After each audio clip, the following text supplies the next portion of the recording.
Beberapa tahun belakangan ini kan ekonomi memang diduga melambat ya. Jadi banyak banget teman-teman yang kerja di brand ngeluh, "Waduh jualan susah banget."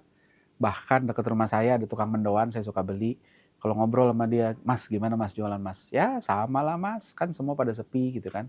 Dia bilang begitu.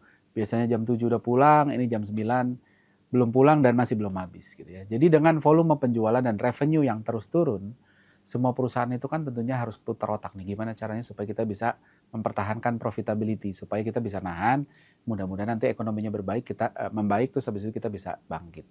Dan dari berbagai macam cara, ada sebenarnya beberapa cara yang amat sangat berisiko untuk brand yang kita kalau bisa sih jangan ngelakuin itu ya.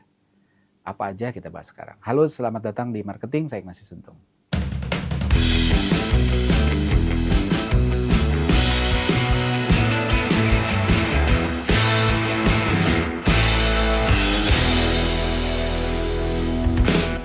Melambatnya ekonomi Indonesia nih udah berapa, setahunan mungkin ya.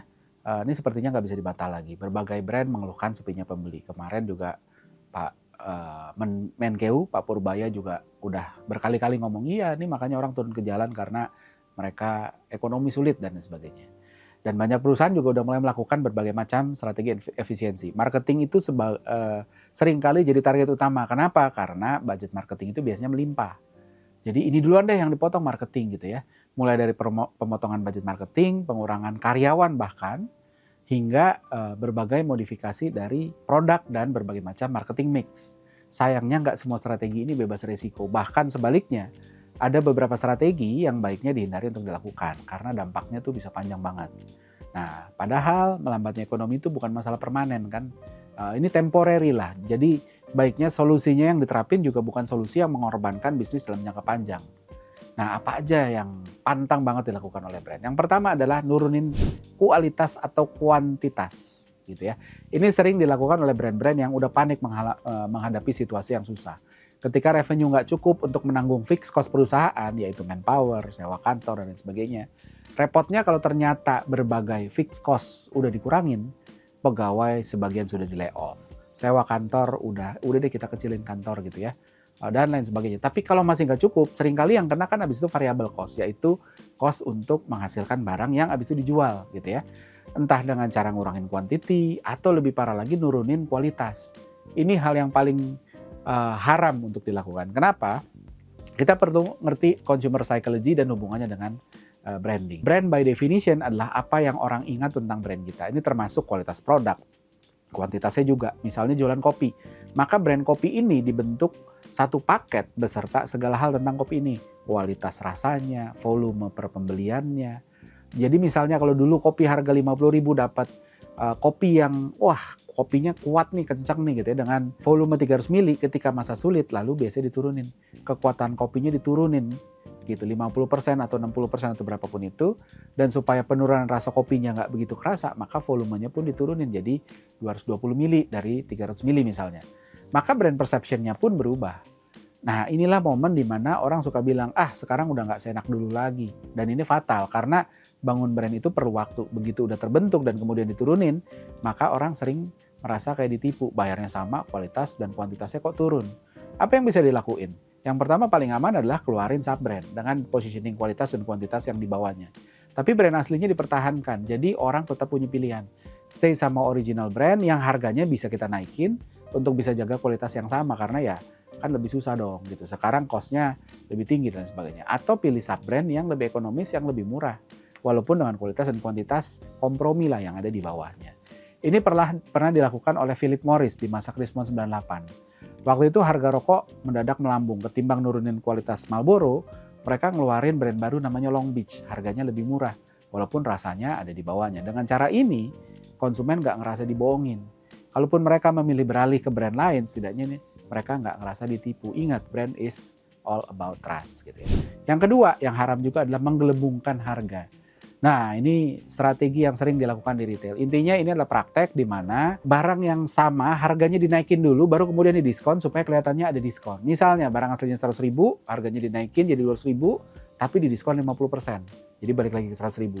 Tapi dia jadi bisa ngomong ada diskon. Gitu. Dengan begitu harganya masih sama dan tim promosi punya amunisi untuk komunikasi, yaitu diskon 50%. Nah, ini biasanya terjadi ketika produk yang ditawarkan tidak ada traction. Sementara marginnya udah mentok paling bawah dan nggak ada promo offer yang bisa ditawarin. Jadi gimana mau dorongnya? Nah, kenapa ini bisa merubah performa? Karena konsumen pada umumnya nggak hafal harganya berapa. Ada beberapa yang hafal tapi sebagian besar nggak. Lihatlah di situasi di mana orang bisa menawar harga. Penawaran yang diajukan konsumen kebanyakan itu bergantung pada harga pembukaan. Makanya kalau kita ke Mangga 2, kita ke ITC, beli baju di tempat yang bisa tawar-tawaran, dia biasanya bukanya harganya tinggi. Karena apa? Semakin dia rendah buka harganya, maka ditawarnya akan makin sadis gitu ya. Jadi intinya konsumen selalu memperkirakan berapa sih kurang lebih saya harus nawar berdasarkan harga permukaannya. Itu yang penting. Kenapa saya menyarankan ini tidak dilakukan? Karena walaupun umumnya konsumen tidak hafal harga, tapi harus dimengerti bahwa bisnis jual beli cuma bisa berjalan di atas trust. Contoh serupa, walaupun nggak apple to apple ya, ini content creator bisa lebih mudah bikin konten viral ketimbang brand yang bikin konten. Susah banget untuk viral. Kenapa bisa begitu? Hubungan jual beli antara orang selalu mau fair. Jadi jangan digede-gede dong harganya, orang jadi ngerasa tertipu.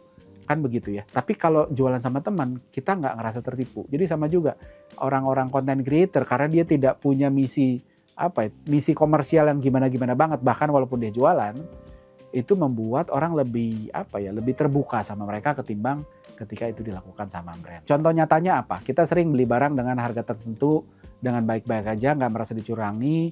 Namun ketika kita tahu harga produksi dan margin yang penjual dapetin, mendadak kita ngerasa nggak fair. Misal beli cheesecake harganya 250.000 per loyang.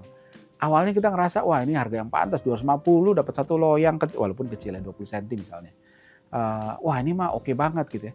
Tapi begitu kita tahu dapat bocoran lah, tahu nggak itu tuh modalnya nggak nyampe 50.000. Maka mendadak kita ngerasa wah ini mah nggak fair nih.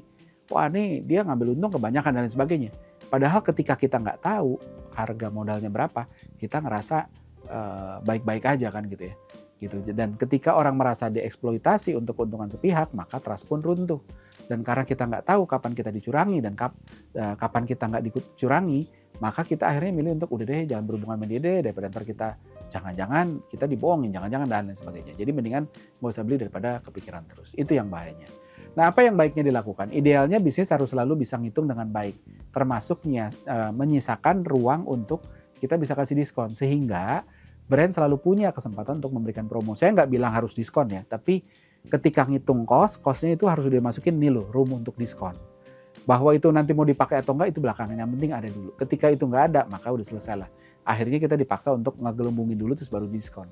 Dan kalau harga promo udah diimplementasikan sampai sehabis-habisnya, tapi sales masih juga belum terjadi, lakuin bundling diskon ya, bundling produk. Paketin produk A gitu ya, misalnya harga normalnya 100.000, HPP-nya 50.000 harga pokok produksinya. Terus udah dijual 50.000, cuma impas aja tuh kan, karena HPP-nya 50.000 dijual 50.000, ini aja nggak habis. Paketin dengan produk lain yang masih punya margin, misalnya ada produk B nih, harganya 150, HPP-nya 75, dipaketin ini dijual sepaket 175 gitu kan. Jadi diskonnya itu ditampung sama berdua gitu kan kurang lebih.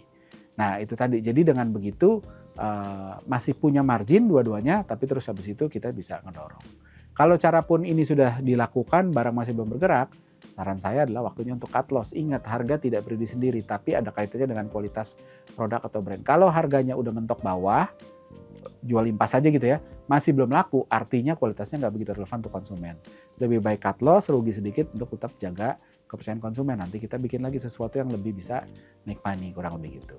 Yang ketiga adalah mengurangi presence. Ini strategi yang paling sering dilakukan oleh brand ketika situasi sedang sulit, yaitu memotong marketing budget untuk menurunin biaya. Hal ini kelihatannya make sense banget, tapi risikonya nggak kecil. Saya pernah ngalamin budget dipotong 92% karena winter tech. Dan susah banget mau memaintain presence dengan budget yang dipotong segede gitu. Tapi suka nggak suka brand presence itu punya dampak ke revenue. Kalaupun nggak nambahin, setidaknya kalau presence-nya dijaga, harusnya bisa jaga supaya nggak turun. Nah, untuk lebih ngerti, kita bisa pakai analogi sehari-hari ya. Bayangin kita lulus SMA, awalnya kita lulus SMA, masih kontak-kontakan sama teman-teman SMA. Perlahan-lahan kita mulai nggak kontak sama mereka kan. Walaupun ada beberapa yang masih. Teman-teman yang masih berhubungan adalah mereka yang masih ada relevansinya. Entah hobinya sama, jadi suka ketemu di lapangan basket misalnya. Atau teman dekat, entah kita ada sesuatu yang relevan dengan mereka. Sisanya kita udah nggak kontak. seiring nggak ada presence. Atau bisa dibilang presence itu kesempatan kita untuk menjaga relevansi, walaupun nggak bisa otomatis ya. Brand juga sama, begitu presence-nya hilang, maka kesempatan pun menghilang. Yang bertahan hanya konsumen-konsumen yang emang udah loyal aja, yang kebetulan melihat ada value-nya mempertahankan hubungan ini. Sama kayak teman SMA yang masih kontak sampai sekarang. Jadi gimana baiknya? Sebesar-besarnya budget dipotong, jangan pernah motong habis presence. Bahkan sebisa mungkin harus dipertahankan. Identifikasi channel-channel yang kita bisa manfaatkan secara low cost atau bahkan gratis, CRM, sosmed, content marketing, dan selalu bangun relevansi. Karena presence tanpa relevansi sama dengan tidak ada presence. Oke, mudah-mudahan 3 trik tadi diingat supaya ketika situasinya susah kita nggak melakukan hal itu. Oke, seperti biasa ada kuis pertanyaannya sebagai berikut.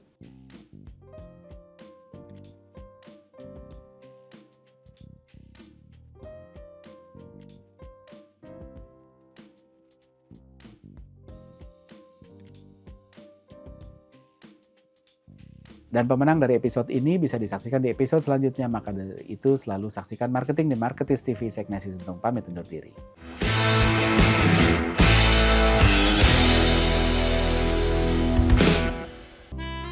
Gimana, bahasannya menarik bukan? Anyway, kalau ada yang punya ide atau request tentang apapun topik yang pingin dibahas dari perspektif behavioral science for marketing, komen di kolom komentar, nanti kita akan bahas. Dan jangan lupa subscribe Marketis TV dan nyalain loncengnya supaya nggak ketinggalan insight menarik seputar marketing dan bisnis.